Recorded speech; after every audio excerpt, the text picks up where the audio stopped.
Le Master MEF premier degré s'adresse aux étudiantes et aux étudiants qui veulent devenir professeurs des écoles. Il s'organise en deux parcours, le parcours classique et un parcours spécifique à l'INSPE Toulouse Occitanie-Pyrénées, qui est le parcours bilingue pour les étudiantes et les étudiants qui veulent devenir professeurs des écoles dans un environnement bilingue, donc dans les écoles bilingues français-occitan. Ce parcours de formation s'organise en 2 ans, Master 1 et Master 2, et il débute à Bac+3. Il prépare au concours CRPE et CRPE bilingue occitan. La formation repose sur un équilibre entre des enseignements disciplinaires, des enseignements de didactique, des enseignements de tronc commun, une initiation à la recherche et des périodes de stage qui sont adossées à la préparation au métier. Quelles sont les conditions d'accès pour intégrer la formation Master MEF premier degré ? Il faut être titulaire d'un Bac+3, de l'équivalent d'une licence, et il faut avoir été sélectionné puisque l'inscription se fait sur dossier. Il y a 510 places qui sont proposées à l'INSPE Toulouse Occitanie-Pyrénées pour le Master MEF premier degré et qui sont distribuées sur les 8 sites de l'Académie. Vous vous demandez peut-être quelle est la licence à privilégier pour pouvoir intégrer le Master MEF premier degré. Alors a priori, il n'y a pas de licence spécifique destinée ou permettant d'intégrer ce parcours. N'importe quelle licence peut permettre officieusement d'intégrer le Master MEF premier degré. Néanmoins, il existe un certain nombre de parcours privilégiés et à l'INSPE Toulouse Occitanie-Pyrénées, il y a 3 parcours avec lesquels nous avons des collaborations spécifiques. Ces parcours sont des parcours que nous appelons des parcours pré-professionnalisants et qui construisent un continuum entre le Bac+3 et le Bac+5. Ces 3 parcours sont les suivants. La discipline associée professorat des écoles, qui est organisée à l'université Toulouse 2 Jean Jaurès, et donc qui est une mineure adossée à une licence, à une discipline principale, à une licence principale. Et donc la plupart des licences proposées à UT2J permettent de choisir la discipline associée vers le professorat des écoles.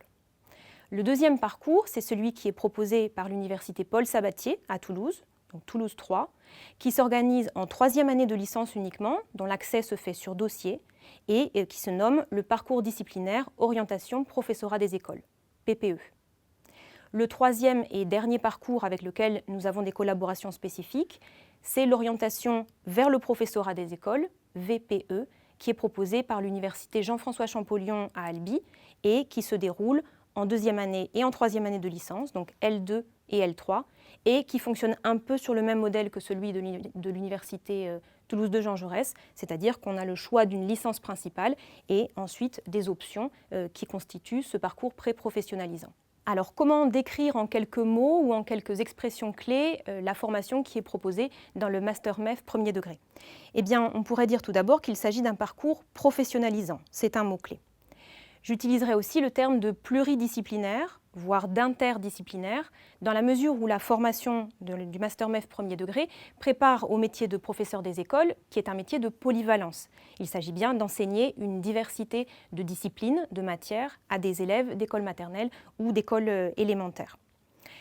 Je dirais aussi qu'il se construit un dialogue entre théorie et pratique tout au long des 2 années de formation. Les allers-retours avec le terrain sont essentiels à la structuration des savoirs et des compétences qui sont construits dans le cadre de la formation. Le terme de dialogue est intéressant aussi pour parler de la relation qui s'établit entre les savoirs disciplinaires et la didactique des disciplines.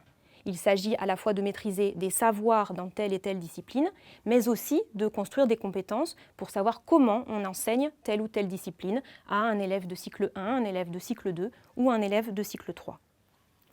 Il s'agit également, c'est un des objectifs importants de la formation, d'apprendre à construire une posture réflexive, c'est-à-dire d'être capable d'analyser une pratique de façon à pouvoir, une fois sur le terrain, une fois dans l'exercice de ses fonctions, être capable d'analyser sa propre pratique, de la questionner et de la faire évoluer pour qu'elle soit plus efficace, plus performante, plus adaptée au contexte. Un des éléments importants par rapport à cette formation premier degré, il faut le dire, c'est qu'il s'agit d'une formation qui a un volume horaire important. On considère qu'il y a à peu près 30 heures de cours par semaine.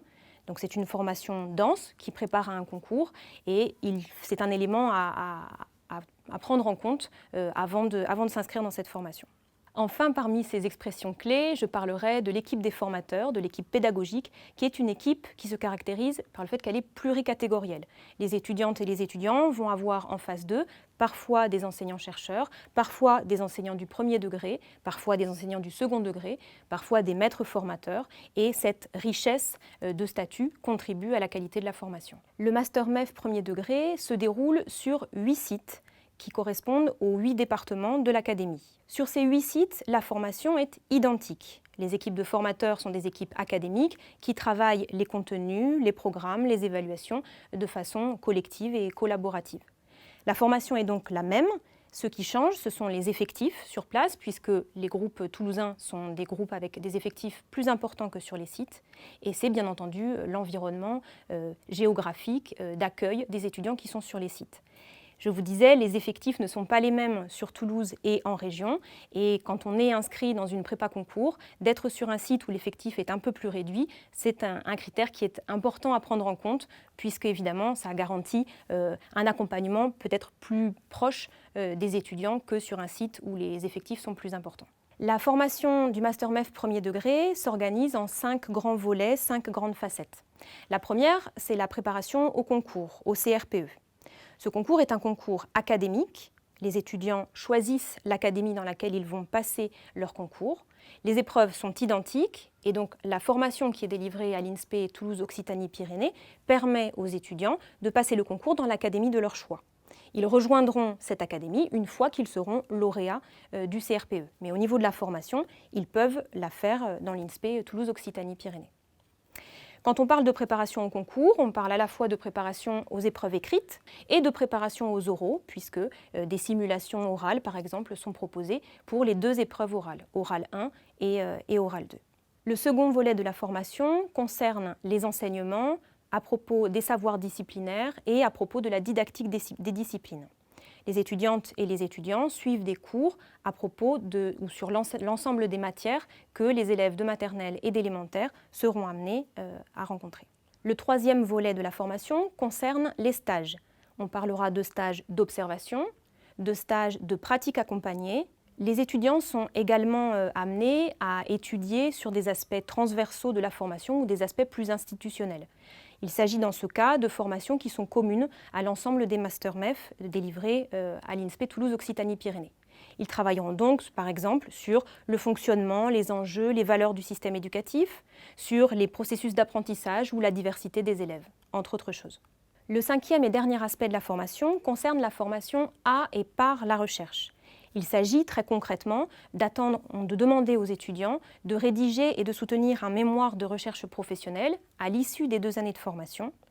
Et ce mémoire de recherche portera sur une question de pédagogie ou de didactique, d'actualité, s'appuiera sur un cadre scientifique et sur des données que les étudiants seront amenés à recueillir sur le terrain. Quels sont les objectifs de cette formation à et par la recherche ? Eh bien, il s'agit, comme on l'a dit, d'aider les étudiants à construire une posture réflexive, et également de commencer à construire leur propre identité professionnelle. Pour terminer, quelques indications sur les modalités pour pouvoir s'inscrire ou candidater en tout cas pour intégrer le Master MEF premier degré. L'inscription se fait de façon dématérialisée, donc en ligne, sur le site de l'INSPE entre le mois d'avril et le mois de mai. Comme on a pu l'indiquer, il y a donc 510 places qui sont proposées en Master 1 qui se distribuent sur les 8 sites de l'académie. L'accès au Master 2 se fait de façon automatique, il n'y a pas de sélection entre le Master 1 et le Master 2. Il suffit d'avoir validé le Master 1 pour pouvoir passer en Master 2. Pensez, dans le cadre de votre candidature pour le Master MEF premier degré, à bien valoriser les expériences de pré-professionnalisation que vous avez pu avoir. Par exemple, des stages que vous auriez pu réaliser en école, des expériences professionnelles que vous auriez pu avoir dans le champ de l'animation, de l'accompagnement sportif, de l'accompagnement culturel que vous auriez pu réaliser avec des groupes d'enfants ou d'adolescents, du soutien scolaire que vous avez pu réaliser.